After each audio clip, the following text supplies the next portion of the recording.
Good evening, my loves. How are you? Happy Sunday. Mother Noose is tired, so I'm gonna read your scary stories from bed tonight because I'm fucking exhausted. I had quite the session earlier. Um, I decided to go with the 20 most haunted places to visit in America because I literally have a bucket list of all these places that I want to go and check out. I'm gonna do it someday, soon. I'm gonna start doing it.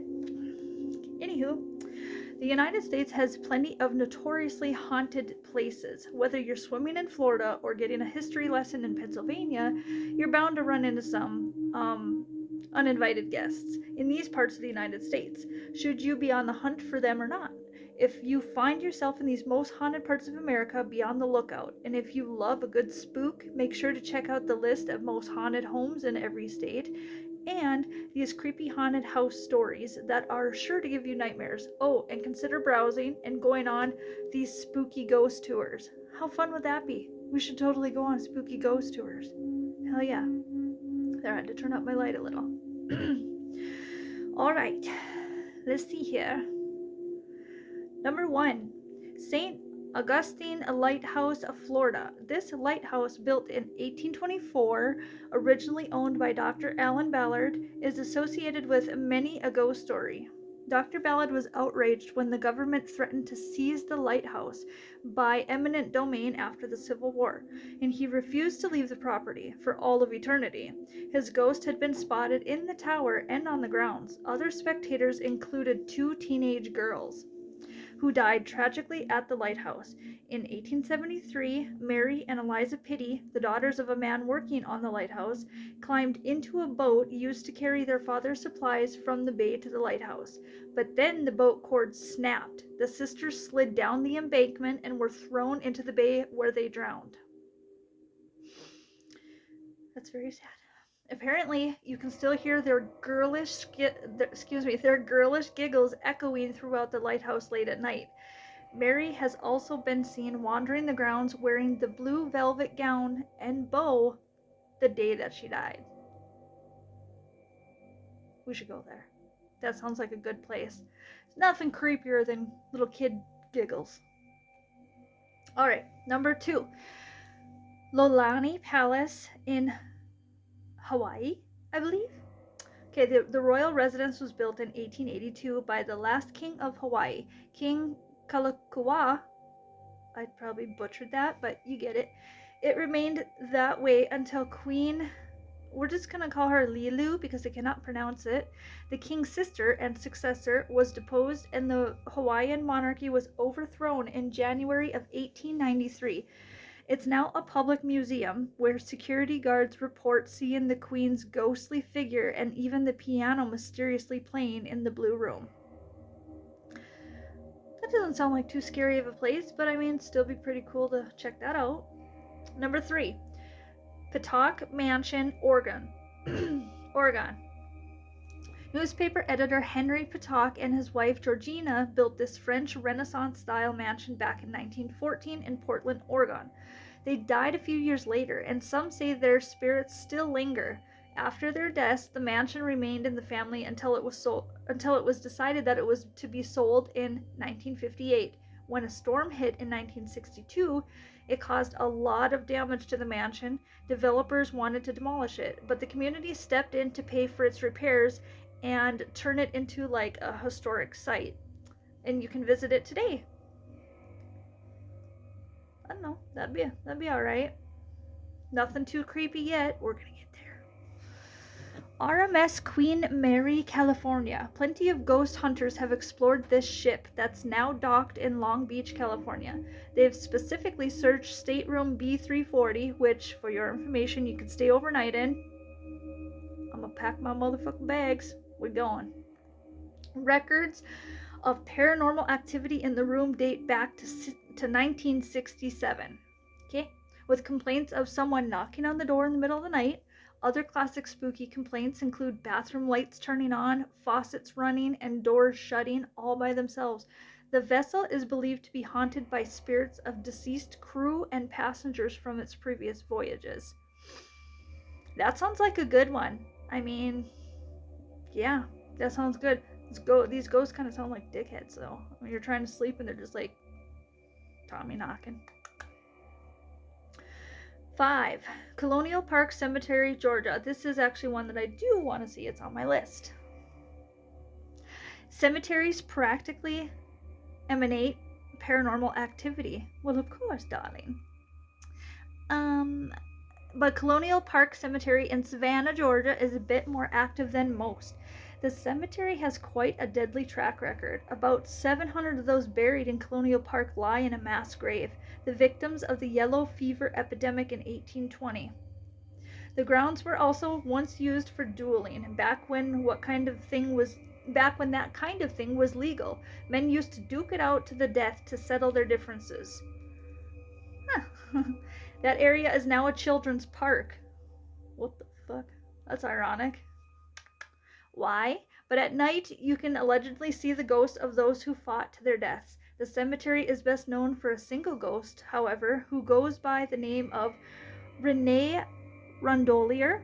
Legend has it that Rondolier murdered 2 girls in the cemetery and was later lynched. He's often... Okay, I just got a weird feeling.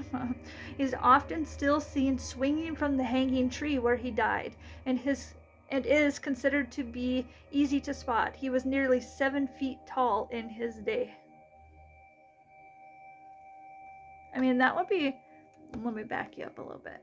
That'd be pretty scary just to see big old body just swinging. Yeah, I'd like to check that out. Number 6.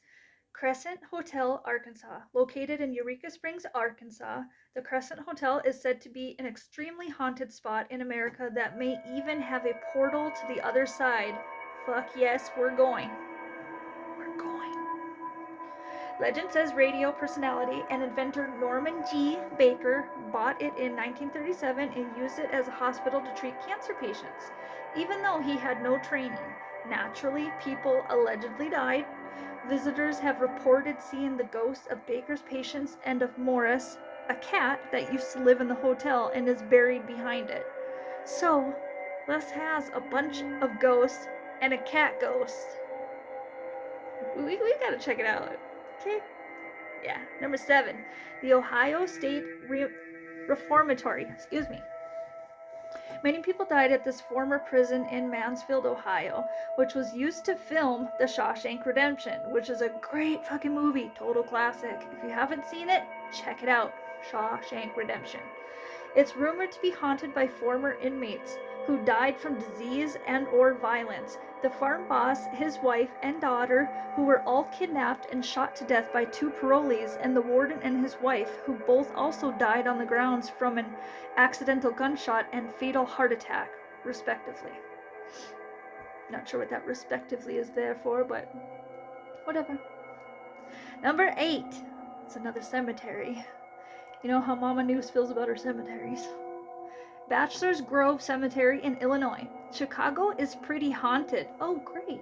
That's where I get to go to shoot my scenes. I'm gonna find some places to check out. Okay, Chicago's haunted, but Bachelor's Grove Cemetery is considered to be one of the most haunted places in the Chicago area.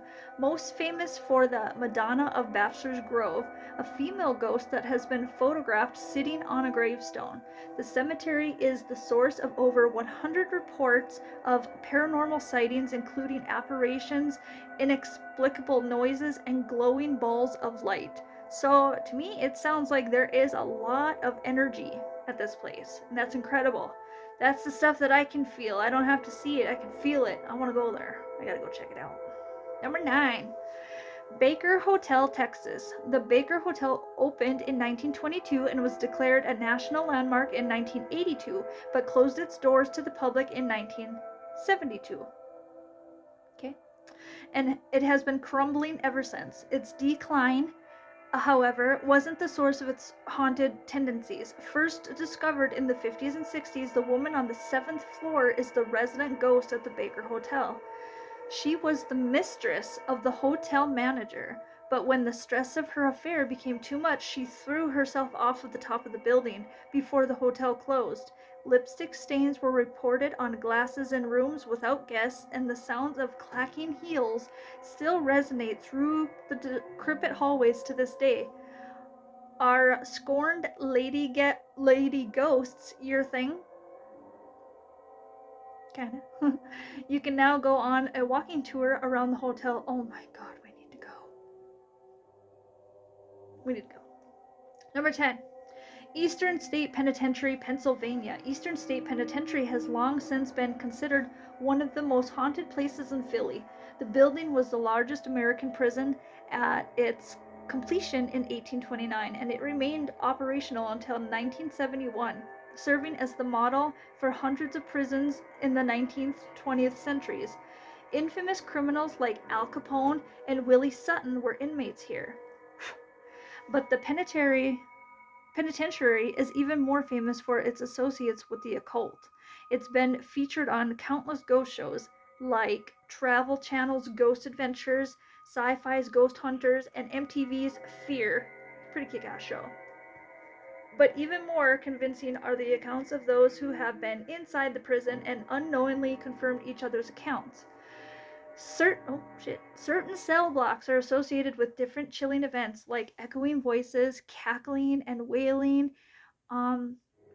Its colloquial acronym ESP is also the acronym for extrasensory perception, more commonly referred to as the sixth sense. Coincidence? We think not. Number 11, Fort Mifflin, Pennsylvania. Lots of places in Pennsylvania. We need to go there for show. Fort Mifflin is one of the only remaining Revolutionary War battlefields, which is probably why it's wrought with ghost sightings. The fort was British made, but in a battle in November 1777, the British destroyed most of it via cannon fire. The fort was rebuilt 20 years later and was used as a garrison in the War of 1812 and as a prison during the Civil War. Lots of historical material for restless soldier spirits to go haunting, which is why the fort is home to plenty of ghosts, including the Lamplight Man, the old lightkeeper. The Faceless Man, a war criminal who was hanged at the fort, and the Screaming Woman who wails in regret for disowning her daughter after she ran off with an officer. Fort Mifflin offers ghost tours and, best of all, haunted sleepovers. Holy fuck, we should go on a haunted sleepover. I'm so excited right now. I'm not going to be able to sleep. Number 12. Hoosac Tunnel, MA. Is that Maryland? We're going with Maryland. Where are we? This railroad tunnel took over 24 years to complete, and its building from 1851 to 1875 resulted in the death of 200 miners by explosions, fires, and drownings. But the tunnel's haunting has nothing to do with accidental deaths. After nitroglycerin, an explosive, was introduced in 1865, 3 experts were commissioned to use it within the tunnel. 2 of the 3 entered the tunnel to set up, but never made it out. It was determined that the 3rd worker had detonated too early. That man, Ringo Kelly, disappeared but was found a year later in the exact same spot as the nitroglycerin accident, strangled to death. 2 and 2 isn't equaling 4 in here.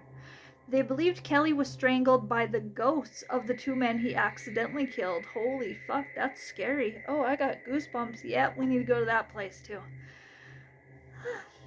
The chilling sounds that still echo through the tunnel today might mean that those men were onto something. Yeah, I need to go there. 13, Alcatraz Island, California. Yes and yes. We don't even need to read this one. We're just gonna go. I'll read it.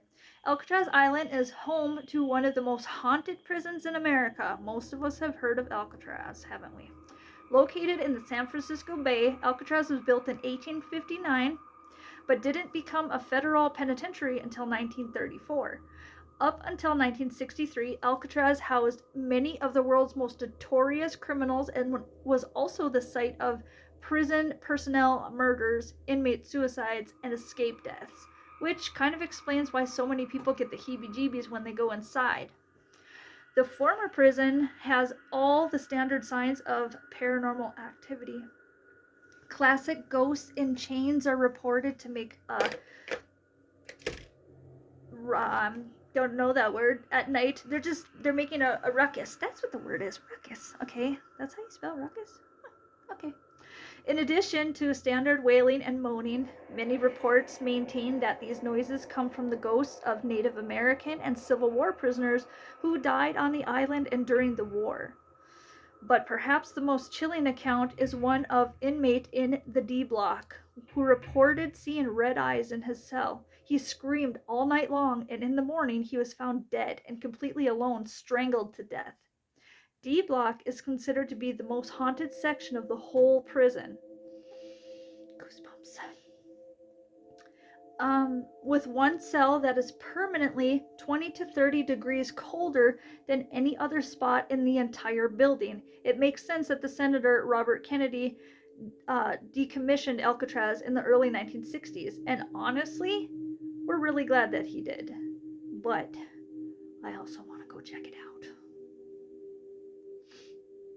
Number 14, Moss Beach Distillery, California.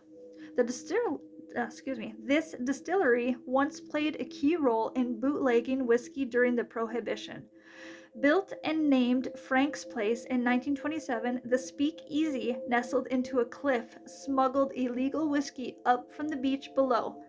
Frank's was a spot frequented by silent film stars and politicians alike in the 1920s, but the most famous guest appeared over 70 years ago and still visits to this day. She is known as the Blue Lady. Always dressed in blue, the married woman originally visited the Speakeasy to meet her lover, who many think was the piano player. She was tragically killed one night while walking with her lover on the beach below Frank's. He was wounded but survived, but the Blue Lady did not make it. Levitating checkbooks, locked doors, and lost earrings that turn up in one place have all been reported. It sounds like the Blue Lady is still hoping to rendezvous with her lover one last time. Romance. It's in the air. Literally, she's levitating. 15. Gettysburg Battlefield, Pennsylvania. See, there's another Pennsylvania one. Hell yeah, we need to go there. All right, in just 3 short days, the Battle of Gettysburg in July of 1863 proved to be one of the most fatal battles in all of American history. This is real shit, man. It makes sense that the Pennsylvania battlefield is home to 50,000 violent Civil War deaths. It's a restless place. There is so much energy there. Restless energy, definitely. Countless reports have been made about paranormal activity over the sprawling field, but most commonly cited are roaming soldiers looking for their rifles, completely unaware that the battle is a century and a half in the past. Talk about soldiers, man. They were born to be soldiers. Number 16, Pine Barrens, New Jersey. Pine Barrens looks pretty unassuming. An amalgamation of streams, roads, and colorful woods, Pine Barrens is a beautifully preserved nature mecca for hikers and campers alike. But the woods also have another attraction, the New Jersey Devil. In the 1700s, Deborah Leeds gave birth to her 13th child. God damn.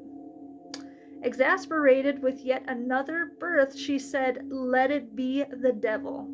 During labor, and so according to legend, it was. The creature was described as having a kangaroo's body, a horse's face, a dog's head, and wings and a tail. Oh God, only a face a mother could love. After being born, it allegedly spread its wings and flew to the nearest swamp. Credible figures like councilmen and businessmen have seen the devil, in addition to countless New Jersey residents over centuries. Others have heard the devil, whose blood-curdling cries have startled many a hiker. At one point, a 100,000 bounty was posted on the devil's head, dead or alive. Pine Barrens is the New Jersey Devil's stomping ground, which make these woods one of the most haunted nature spots in all of America. I definitely want to go to that one. Yeah, that's gonna be a good one. Oh, this is one of my favorite ones. Number 17, Stanley Hotel. In Colorado. Built in 1909, the Stanley Hotel, which inspired Stephen King's novel The Shining, which sums it up, really. Designed and managed by the genius inventor Freeland Oscar Stanley and his wife, Flora. The hotel was both a symbol of scientific advancement with electricity and telephones and a nature filled retreat for wealthy urbanites from the East. By the 1970s, the Stanley Hotel had faded in splendor and was considered haunted. As it turns out, Freeland and Flora remained active in the running of the hotel. Years after their deaths, Freeland has been photographed overseeing the billboard room, and Flora's beloved Steinway can be heard playing late at night. Today, the hotel has been restored and is fully functional. Book a stay if you dare. Give me that goddamn phone. We gotta go. Let's go. You get your sleeping bag. Would you laugh if I told you I still had a New Kids on the Block sleeping bag? I might. I just might. Number 18. Whaley House, California. Long before the Whaley House was a modern San Diego museum, the land was the place for town hangings. In 1852, Thomas Whaley watched as James Yankee Jim Robinson was hanged there for grand larceny, but made an offer on the land anyway. Whaley built a home there where he and his family reported hearing thudding footsteps throughout the house. The culprit? Yankee Jim. Or so they say. But death struck the Whaley house again in 1885. Whaley's daughter, Violet, tragically committed suicide. It is now believed that the spirits of Whaley and his wife Anna are trapped within the house. Many have reported seeing Anna in a filmy white dress, but you can see for yourself during your next visit to San Diego. So this is a house that has a lot of death in it. You know, is this what American Horror Story is based off of, the first season? It just might be. Sounds very familiar. Number 19, the Dakota, New York. The Dakota isn't the only haunted part of New York City, but it still gives any New Yorker a chill down their spine as they pass by. John Lennon lived and died there, and the building also served as the setting for the horror film Rosemary's Baby. Very good horror movie. Love it. Designed by Henry Hardenbergh, the architect responsible for the Plaza Hotel and the Waldorf Astoria, the Dakota is a critical piece in New York City's history and is also considered to be one of the city's first luxury apartment buildings. Its rich history could certainly explain the building's penchant for all things supernatural, which explains why several ghosts have been discovered there. Lennon's widow, Yoko Ono, claimed that he reappeared at his apartment's piano after his death. Even Lennon himself claimed to have seen what he called the crying lady ghost roaming the halls. Other tenants have seen the spirit of a little girl waving at people in the hallways. That's adorable. The reason for all these specters might have originated with the Dakota's first owner, Edward Clark, who frequently hosted seances. Oh, my lord. Sounds like old Mr. Clark invited ghost guests to visit for all of eternity. That'd definitely be a good place to go. You think so? I think so. Oh, okay. 20. The Green Bridge in Maine. Maine has just the right amount of blustery weather and deep, dark woods for a perfect ghost tale. And the spooky story of the state's Green Bridge more than suffices. In the 1950s, newlyweds were driving home from their honeymoon when their car swerved off the bridge into a ditch. The groom instructed his wife to sit tight while he went for help, but when he came back, his wife was nowhere to be found. To this day, travelers claim to see a woman dressed in white walking back and forth along the bridge, anxiously awaiting her husband's return. Locals called her the Lady of Millinocket, and she becomes clearer when mist settles over the bridge. That is quite the mystery. What the hell happened to her? Huh. I guess we'll never know. So that is the 20 most haunted places to visit in America. And there was a good 10 of them on there that are definitely on my bucket list. How about you? You want to go check some of them out? Should we go together? We'd have so much fun. Sorry, I'm a bit wound up. I'm tired, but I'm wound up. It's a war inside me. I don't know. So, okay. Let me know in the comments if you like this type of video, you know, top 10, 20, 15 creepiest facts, blah, blah, blah. There's all kinds of those. We could really get into a lot of things like that. Let me know in the comments, though, if you like this and what you would want for next weekend. I'll definitely have more time to figure it out. Hopefully I'm feeling a little better and not quite as tired, so we can get a little more into it, you know what I'm saying? And what else was I gonna say? I mean, we can do other topics, like I know a lot of stuff about witches, paranormal activity. That one scares me the most. I also have a friend who is sending me another Dakota Mystery and Oddity book. So, and it's an updated one, so I'm so freaking excited because that's when I first started doing these, I was doing those North Dakota stories, the true ones, and you guys all seem to love them. So I cannot wait to get the second book, the updated one. And there's brand new stories in there. Be reading them all to you. So, also, what was I gonna say? Okay, today is Sunday. It's a brand new week, a brand new beautiful week. I want you guys all to have a beautiful week. I don't know why I'm singing. I'm loopy. I've had like 3 hours of sleep in the last day and a half. Anyway, have a great week. Stay safe, happy, healthy. I'll see you when I see you. Probably before next Sunday. But let me know in the comments what you would like for a video. Whether it's paranormal, witches, true crime, whatever you want. Just let me know. Thank you so much. Love you all. Good night.